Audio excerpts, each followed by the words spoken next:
After my trip, I found my things on the lawn and a note that said, "Sorry, Mom, no space for you anymore. My name is Aurelia Kerr. I am 67 years old. I had only been gone for 3 days. A quiet retreat at my friend Lillian's cabin near Mount Hood. Just enough time to clear my head. I drove home thinking about the soup I would heat up for dinner. The quilt I had almost finished. The roses I needed to trim, ordinary thoughts, gentle thoughts. But when I turned onto my street, everything inside me stopped. My clothing lay scattered across the grass. My boxes of yarn, my bathrobe, the framed wedding photo of me and my late husband. All of it was piled carelessly near the walkway, as if someone had cleaned out a stranger's garage. My heart thudded once, hard, then seemed to stall. A single sheet of paper was taped to the front door. The handwriting was neat, familiar. "Sorry, Mom, no space for you anymore." For a moment, I could not move. I could not even breathe. The breeze lifted the corner of the note as if to show it to me again, make sure I saw every word. Across the street, Mrs. Holbrook froze with her gardening gloves pressed to her chest. The Johnson kids whispered on their porch. Their stillness made everything feel louder, my gravel crunching under my shoes, my own breath trembling out of rhythm. I knocked on the door once, lightly, then again, harder.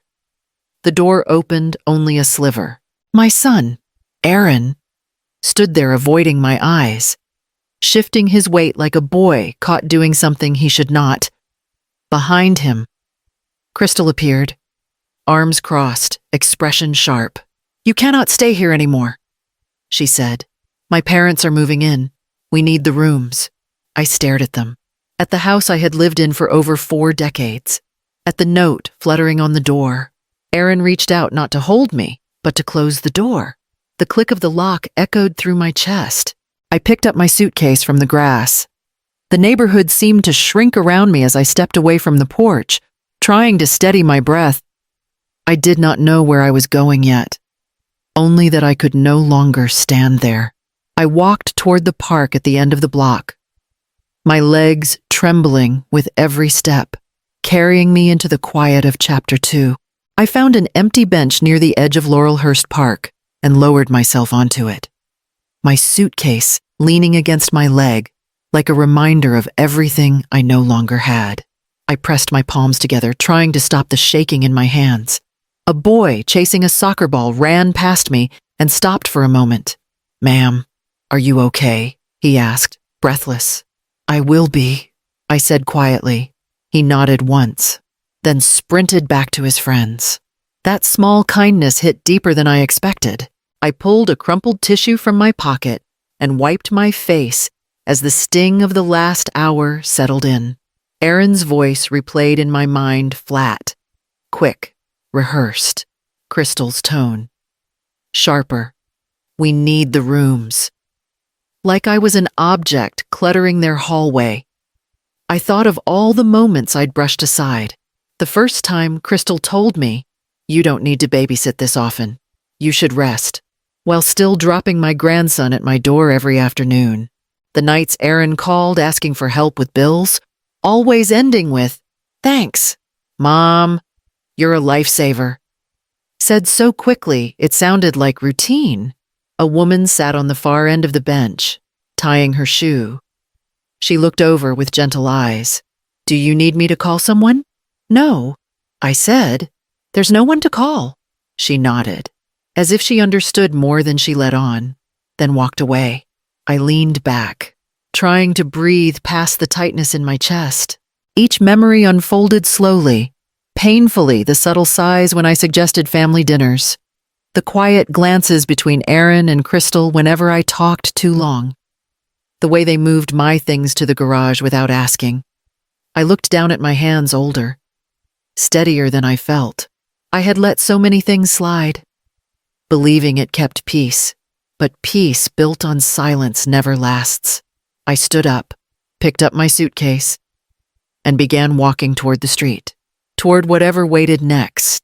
I took the bus toward Alberta Street. clutching the handle of my suitcase as if it might steady the shaking inside me. When the driver called out my stop, I stepped onto the sidewalk and stood for a moment, letting the weight of the afternoon settle. The building in front of me looked the same as it always had: weathered brick, chipped paint, a door that stuck in the winter, my secret place, the one thing in my life I never surrendered. I fished the old silver key from my purse. My hand hesitated before I pushed it into the lock.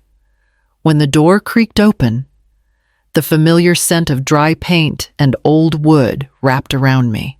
I closed the door behind me and leaned against it until my breath settled. Then I heard a voice from the small hallway. Aurelia. It was Mrs. Lennox, the elderly woman who lived 2 doors down. Her gray hair was pinned back loosely, her grocery bag rustling in her hands. "You're back early," she said. "Everything all right?" I forced a smile. I needed a place to think. She studied me for a second, her eyes softening. "If you need tea or company, I'm right here." "Thank you," I whispered. When she disappeared into her apartment, I let the quiet fill the room. My studio was tiny: 1 bed, 1 window, 1 chair, but everything in it was mine. No one had ever told me where to put my things here. No one had ever asked me to move aside. I sat on the edge of the bed and let my hands rest on my knees. The silence felt strange at first, like a room that didn't recognize me. But then another feeling rose beneath it. Slow, hot, insistent. Anger. Not loud or wild, just steady. A warmth I hadn't allowed myself to feel in years. I opened my suitcase, set it on the bed, and began to sort through the items Crystal had tossed outside like trash. As I lifted each piece, something hardened inside me. I had spent years protecting their feelings. I wasn't going to do that anymore. The next morning, I walked into the small diner on Alberta Street, the one with the chipped counter and mismatched mugs. I sat in a corner booth, wrapping my hands around a lukewarm cup of tea. I don't remember ordering it. I just needed something to hold on to. The bell over the door jingled. I didn't look up until I heard a familiar voice. Aurelia Janet Morales stood there, holding a paper bag of pastries. We'd served together on the neighborhood committee years ago. Her eyes widened when she saw my face. "Good Lord, what happened?" she whispered, sliding into the seat across from me before I could answer. "It's a long story," I murmured. She reached for my hand. "Does this have to do with your house? I saw things on your lawn yesterday." I exhaled slowly. "They told me there's no room for me anymore." Janet's jaw tightened. She set the pastry bag down with more force than necessary. "I should have told you sooner." I looked at her sharply. "Told me what?" She leaned in, lowering her voice. "I overheard Crystal at the farmer's market a few weeks ago. She told someone they were planning to sell your house as soon as you were out of the way." My stomach clenched. "Sell it." Janet nodded. "She said the money would help her parents clear their debts." She talked like it was already hers. A coldness spread through me. "Aaron knew, I think so," Janet said softly. He stood there listening. He didn't correct her.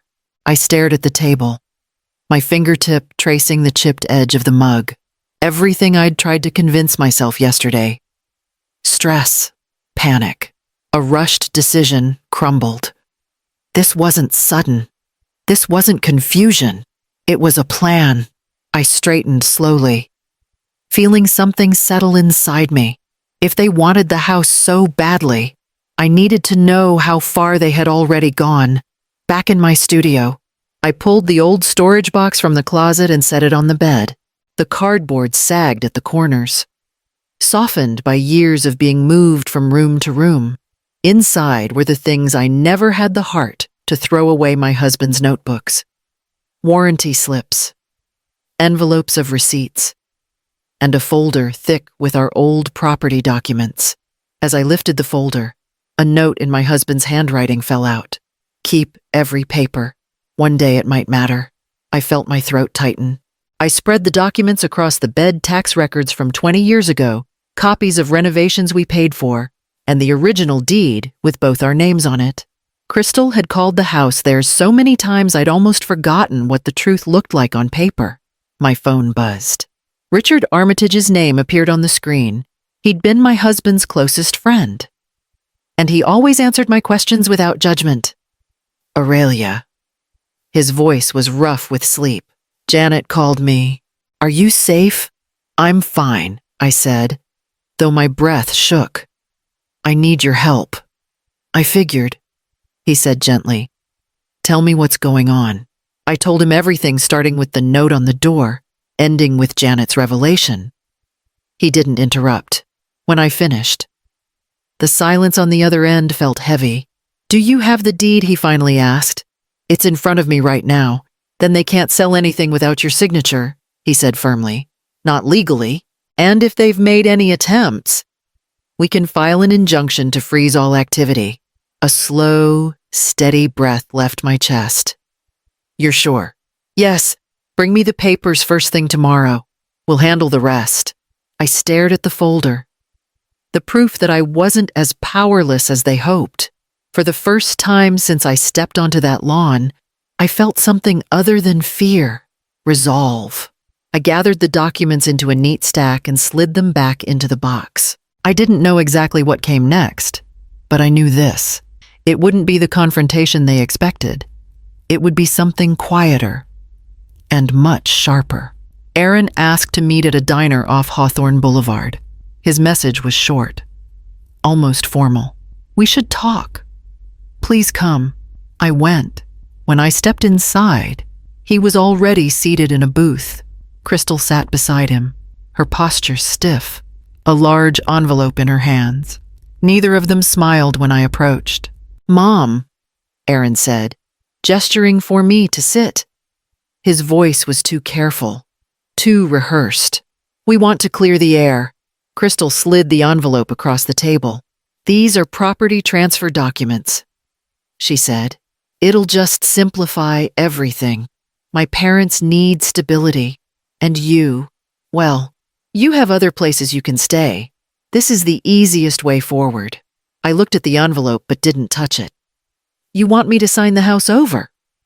Crystal nodded. It's for the best. Aaron cleared his throat. We're under a lot of pressure right now. You don't want things to get more complicated than they already are. There it was, the threat buried in softness. The same tone they used when asking for loans. Except this time, they weren't asking. I reached for the envelope slowly, letting my hand tremble just enough for Crystal to notice. Her shoulders lowered a fraction, relief flickering across her face. I'll look at it, I said quietly. Crystal leaned back, triumphant. Good. We knew you'd be reasonable. Aaron gave a small nod, but his eyes didn't meet mine. We'll give you a few days, but the sooner the better. I pressed the envelope against my chest as if I needed its weight to steady me. I understand. Crystal softened her voice. You always do. I stood, careful not to let the steadiness in my legs show. I'll be in touch. When I stepped outside, I let the envelope hang loosely at my side. Their confidence wasn't comforting. It was revealing. They truly believed I'd play the role they built for me. Soon, they'd learn I wouldn't. The next morning, I walked into Richard's small home office with the box of documents pressed to my chest. He cleared a space on his desk and motioned for me to sit. Let's go through everything, he said. I handed him the deed first. His brows lifted as he scanned it. Your signature is required for any transfer. They don't have a legal leg to stand on. A breath I didn't realize I'd been holding slipped out. Good. He looked at me over his glasses. You ready to make this formal? Yes, I said. I'm done letting them corner me. Richard opened a file drawer and pulled out a stack of forms. We'll file for an immediate injunction. It'll block any attempt they make to sell, refinance, or move ownership. After that, we can move to establish your exclusive rights. His pen scratched across the paper. Each stroke felt like reclaiming something I'd lost long before they threw my things on the lawn. When he finished, He slid a copy toward me. Sign here and here. My hand didn't shake this time. And one more thing, he said. If you want to be rid of this mess fast, I know a buyer who deals in quick cash offers. No open houses, no delays. You'll be done before they even realize what happened. I nodded. Contact them. He smiled faintly. You're stronger than you think. By late afternoon, the injunction was filed, and the potential buyer had already called Richard back with interest. I returned to my studio feeling steadier than I had in days. I set the envelope from Aaron and Crystal on my small kitchen table. I opened it, pulled out the transfer papers, and read every line slowly. The language was slick, cold, written to make surrender sound like cooperation.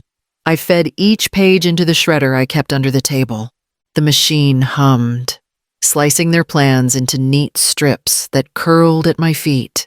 When it stopped, I swept the pieces into a grocery bag and tied it shut. They thought I'd fold. They thought their pressure, their guilt, their rehearsed kindness would break me. But the house was already slipping out of their hands. And they didn't even know it yet. The sale closed faster than I expected. Richard called early that morning. It's done, he said. The buyer wired the full amount. The court authorized the eviction notice. They'll serve it today, by noon. I stood half a block away from the house I'd lived in for more than 4 decades. I held an umbrella even though the sky was only gray, not raining. My hands needed something to do. A white county sedan pulled into the driveway. A bailiff stepped out. Followed by 2 uniformed officers, neighbors drifted out of their homes, pretending to check mail or sweep porches, but really watching every movement. Crystal opened the door first. Her face shifted from irritation to confusion, then to fear. What's going on? She demanded. Are you Mrs. Dalton? The bailiff asked. Voice calm. Yes, she said, glancing behind him. Why? The bailiff unfolded the notice. This property has been legally sold. You are required to vacate within 30 days. Failure to comply will result in forced removal. Aaron appeared behind her, hair uncombed, shirt wrinkled. There must be a mistake, he said, grabbing the edge of the door. My mother would never. The bailiff handed him the envelope. All documents are inside. Ownership transfer, sale confirmation, and the court order. Crystal let out a sound between a gasp and a sob. She can't do this. She can't just take everything. One of the Johnson teenagers across the street raised his phone, recording openly now. Mrs. Holbrook covered her mouth with her hand, her gardening gloves still on. Aaron stumbled down the steps, rifling through the papers. This says she owned it outright, he whispered, as if the truth were poison on his tongue. She never signed anything over. Crystal turned in a slow circle, eyes wild, scanning the street as though expecting me to appear out of thin air. But I stayed where I was, partially hidden behind the large maple tree at the corner, watching, not gloating, just witnessing the moment they could no longer pretend the house was theirs. The truth had arrived on their doorstep, and there was no way for them to shut the door on it now. I chose a crowded cafe downtown, the kind where conversations drift and no one can pretend they're unseen. Aaron and Crystal arrived late, faces drawn and pale. Crystal clutched her purse like it was the last thing she owned. Mom, please, Aaron said as they sat.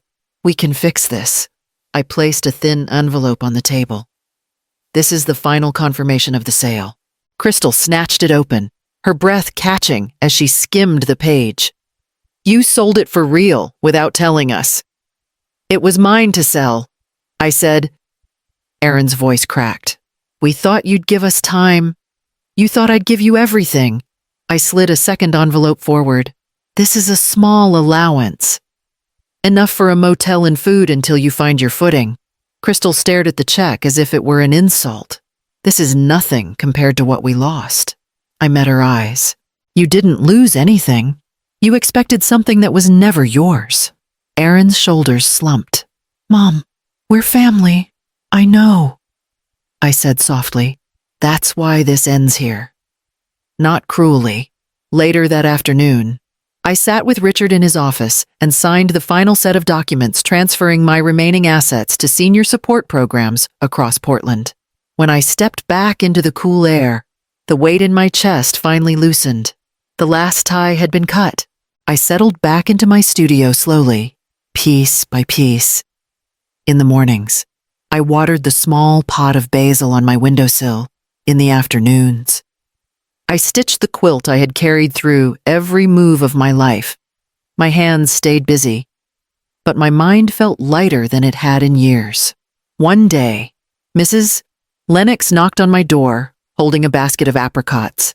You've been quiet, she said. Come walk with me to the community center. They need volunteers. I hesitated only a moment before nodding. I'd like that. At the center, a young woman sorting supplies smiled at me. We're short on art instructors. Think you could help once a week? My chest warmed. I can do more than once a week. When I returned home later that evening, I brewed a cup of tea and sat at my small table. No one was waiting for me to cook dinner. No one was watching my every movement like I might disappoint them. No one was telling me what I owed. For the first time in decades, the quiet didn't scare me. It freed me. Before I turned in for the night, I picked up my phone and recorded a short message for the storytelling channel I'd been following for months. If you've ever rebuilt your life from nothing, I said softly, leave a like, a comment, or subscribe. Someone out there needs to hear your story. I set the phone down and exhaled. This life, small, simple, entirely mine, was only the beginning of who I was becoming now that I'd finally saved myself.